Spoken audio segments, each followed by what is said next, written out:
So we've talked about the Learning with Manga event and I dropped a little guide on it. I've talked about the premier 5-star unit in Super Bunyan, but do not forget about Daikokuten over here, and I really hope I'm pronouncing that correctly, who, surprisingly, I read up on their lore a little bit, is actually a Japanese deity of fortune and wealth, which I didn't really know about. I just thought there were some mice, but you learn something new every single day, and they're actually a bit better than I was giving them credit for. See, when they came out over on the JP version of the game, I simply just looked at their damage numbers and thought, these guys can't possibly be very good, and just wrote them off and said, their kit looks fine, but it's whatever. But they're actually a little bit better than I was giving them credit for. Now, granted, if you have them at NP1, you're really going to want to use them with Black Grail, which thankfully they should loop well enough once Ruler Scotty comes out that should be possible.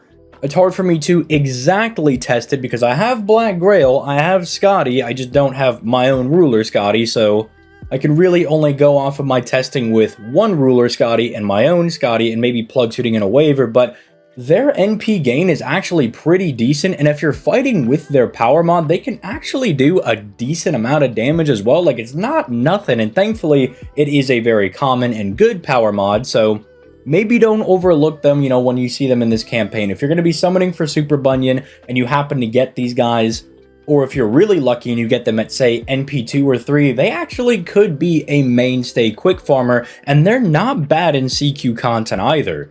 So strap in, get comfortable, we're going to talk about them in today's video. Also make sure you drop a like on the video and subscribe to the channel if you like that daily FGO content, and sometimes even double daily FGO content. And also leave your thoughts in the comments down below, but only after I've gone over them. So you can leave an accurate take in the comments down below, but let's dive right into their kit, starting off with their hits, which are surprisingly not bad. They are rocking the double quick double arts deck, which is very important if you want to do some of those more sustained strategies involving people like Castoria and Merlin, who they actually have an odd synergy with their second and third skills, so that's actually not even a gimmick. You could use them for that. And getting the extra NP gain from Castoria would help them out a lot, as their natural NP gain isn't bad, but it's not exactly good at 0.55%. Thankfully, Lysengo gave them 5-hit quick cards, so they are more reminiscent of those year 1 quick servants that have really strong quick cards that can get them some decent star gen and some decent NP refund. They're also rocking that 5-hit extra attack, which I love, as the extra attack is a composite card that gen stars NP and does big boy damage, and 5 hits is that gold standard that we like to at least see on some servants, so their extra attack and brave chains can put in a little bit of work. The only unfortunate thing is that they only have one Buster card, so when Ruler Scotty does come out, who kind of has some synergy with Buster crit servants, they won't get to use that as well as, say, some other quick servants, like, say, Okita Alter, who has the double quick double Buster deck.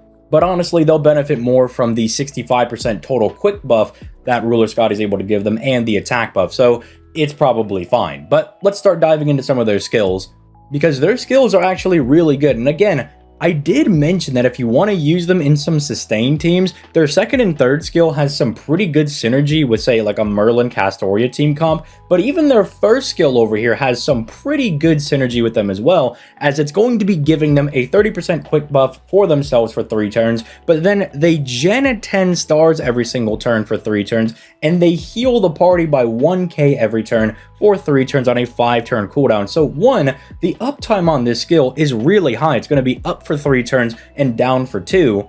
But I almost like that in, say, a Merlin Castoria team where you really need the sustainability and you really just need to pretty much not be taking damage, but when you do get hit, Merlin's kind of got your back. The mice over here kind of take that load off of Merlin in providing just a little bit more HP recovery that you're lacking with, say, only one Merlin in a setup, or say maybe you're bringing Proto Merlin.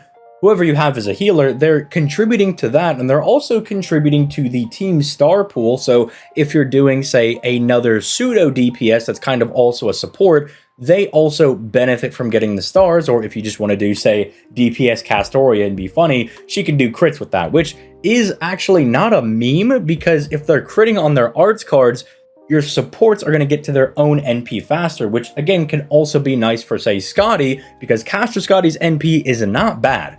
It just has the issue that you typically aren't finding it because you're mostly doing, say, quick chains in a quick team, no duh.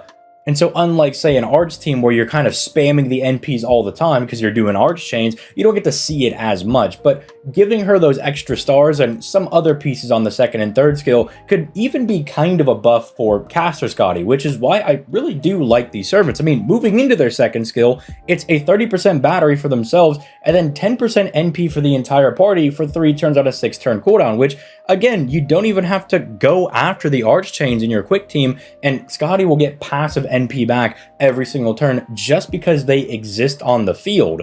And again, a 30% battery is very useful in not only a farming scenario because they're a quick unit, they're going to need to have that extra battery, which, again, having that NP every single turn does help with that.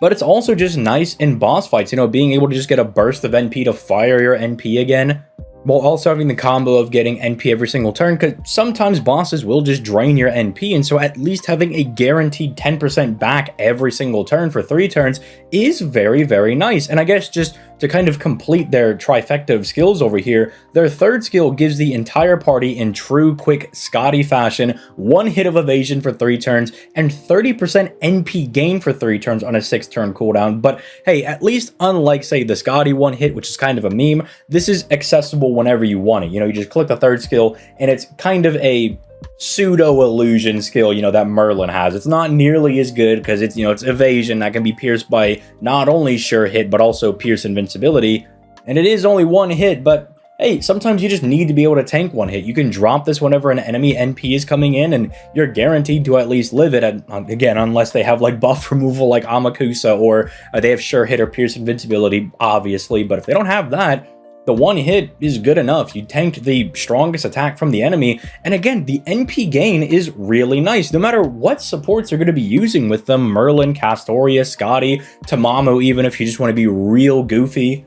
Whoever you use them with is gonna love having this extra NP gain, and it does help them out quite a big deal because even though their damage is really low, for a quick servant, they actually have surprisingly good NP refund.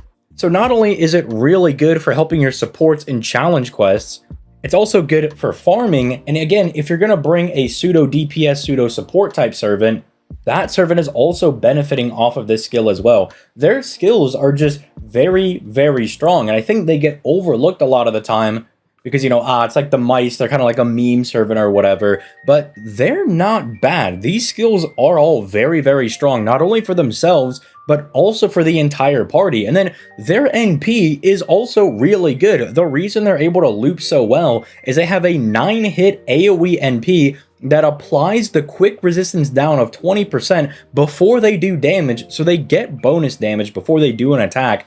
And by the way, this is also technically more support because say you have quick crits lined up, you know, that's going to be doing more damage. Or if this is the first NP in an NP chain and you have like, say, a single target quick NP coming right after this, that other person is going to get more damage because you lowered their quick resistance. But then they're also giving the entire party a 20% crit damage buff for 3 turns, meaning every time they fire their NP, which is not too hard to do because again, their NP gain is really good, you're stacking crit damage, you know, being able to get to 20, 40, then 60% on that 3rd turn, while also having one of the best power mods in the game against Earth attribute enemies, because that contains a large amount of not only servants, but also normal enemies that you will encounter in a lot of nodes. I think the only reason they're really not talked about as much is that their NP1 damage is not very good. And you know, I'm not going to sugarcoat it. Their NP5 damage without power mod is also kind of serviceable at best. You know, they're one of those servants that you see very low on, say, the damage chart, where it's like, dude, 14,000. That is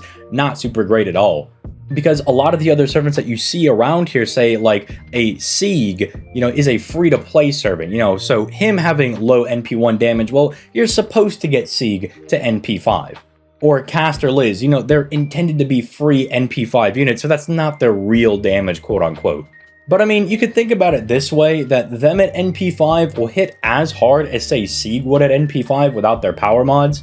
So if you do put in the effort to go for that NP5, or you happen to just get them at NP5 while you're, you know, summoning for Bunyan, or maybe you get them on, say, a different banner for whatever reason. I mean, they are limited, so odds of that happening are not super great, but, you know, they'll be on, like, GSSR banners as, like, the 4-star, as they've kind of started doing that more and more. So maybe you'll get them there, and, you know, just slowly start building them up, or maybe you really just like them. You think they're very goofy little mice. and you grail them, you invest even gold foes into them, they can put in some work for you. And again, I was talking about their base NP5 damage. If you happen to get them to NP5 and you're fighting Earth people, or even just NP2 and you're fighting Earth people, they're going to be hitting into that 30k range, which is not bad actually. Getting in that range, for context, is kind of around the level where Da Vinci is currently with all of her buffs on JP, and Da Vinci on JP is pretty good. So I strongly urge you to not overlook this servant. They are better than you think they are. They're not insane. I'm not making a case that they're like an EX tier servant or whatever, but they are a lot better than people give them credit for. And if you happen to go on the banner because, you know, you want to get the 5-star CE because it's pretty good for CQs, or you want to go in for Super Bunyan because, I don't know, you just really liked learning with manga or something, and you happen to grab a couple of copies of these guys, they're not bad. They will treat you right. I mean, keep in mind that the footage that I've been using in this video was them at NP1 at 655 for skill levels because I don't have the mats. I'm out of dust on JP, and they were still able to loop just fine. And even with Black Grail, you know, fighting some of the random void enemies, they were still able to put up some pretty decent numbers against them. So with Black Grail being free over on JP for the anniversary, they might not actually be all that bad because Black Grail drops and then Ruler Scotty drops like, what, 2 weeks after that? So they'll pretty much be at their full potential at that point. So you don't even have to wait like 2 years for a buff or something. And I guess that's also an argument. They haven't been touched since they've released. So they could chuck them a buff that makes them way better. I mean, just throw them like an NP buff that raises the scaling, you know, as they, whenever they do that, whenever they buff the NPs, and then you throw like NP damage or something on that, and they're crazy. You know, then people might respect them a little bit more. But I don't know, maybe I'm coping. You can let me know in the comments down below.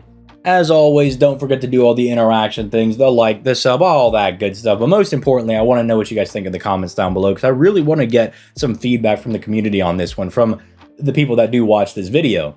But let me stop yapping and rambling. All right, this video's already gone on long enough. I'll go ahead and get out of here and catch you guys in the next video. Peace late, guys.